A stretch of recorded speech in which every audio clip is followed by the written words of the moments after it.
पहिली गाडी आज सकाळी लवकरच भरून झालती.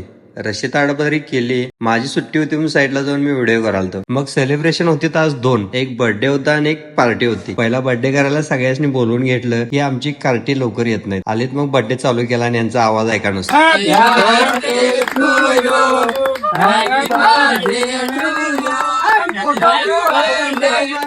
बर्थडे झाला एकाचा आणि पार्टी दुसऱ्याकडनंच होती. पार्टीचा विषय म्हणजे पाहुण्याला झालाय मुलगा, म्हणून त्यानं कचोरी, जिलेबी आणि पेढ सगळंच आणलेलं आणि सगळी एकत्र बसून खायची मजा वेगळीच असते. हो, प्रत्येकाला प्लेट मध्ये वाटण्या करून दिल्या. पाहुणा वाटणी करायला चांगला आहे, सगळं व्यवस्थित, कुणाला काही कमी पडता कामा नाही, ह्या हिशोबानेच करतोय. सगळं नियोजन करणारा माणूस चांगला पाहिजे. हो, सगळी एकत्र बसून दणका दिला. खायला दिलं पडत नाही. तो फ्री मध्ये मिळालं की सुट्टी द्यायची नाही. मग दुसरी गाडी काटा करायला लावून दिली. भरून चालते आणि ओव्हरलोड यायला नको म्हणून पहिला काटा करून घेतला. तर महिषा म्हणतोय, अरे कशाला व्हिडिओ करलास, मी अजून आंघोळ काय करायला नाही, आता जाऊन करणार. असं ते म्हटलं, बाबा काम आपलं महत्वाचं आहे म्हटलं. आणि आज आम्हाला भेटायला राधानगरीत एक मित्र आला होता. भेटून भारी वाटलं. खास मला भेटायला इकडे आला होता. असं लोकांचं प्रेम भेटतंय की नाही, मन असं जिंकत्यात. हो, भारी वाटतंय. कुठंतरी माझ्या कष्टाचं फळ मिळतंय, हेच महत्वाचं. भारी वाटलं भेटून. खरोखर दादा आभार आहे तुमचा इतकं प्रेम दिल्याबद्दल. व्हिडिओ कसा वाटला नक्की सांगा आणि जाता तर लाईक, शेअर आणि कमेंट करून जावा. जमलं तर फॉलो पण करा. आणि ही बघा आमची गाववाली कशी फळी न्यायला लागल्यात. एका फळीला 6 जण आहेत. सपला विषय.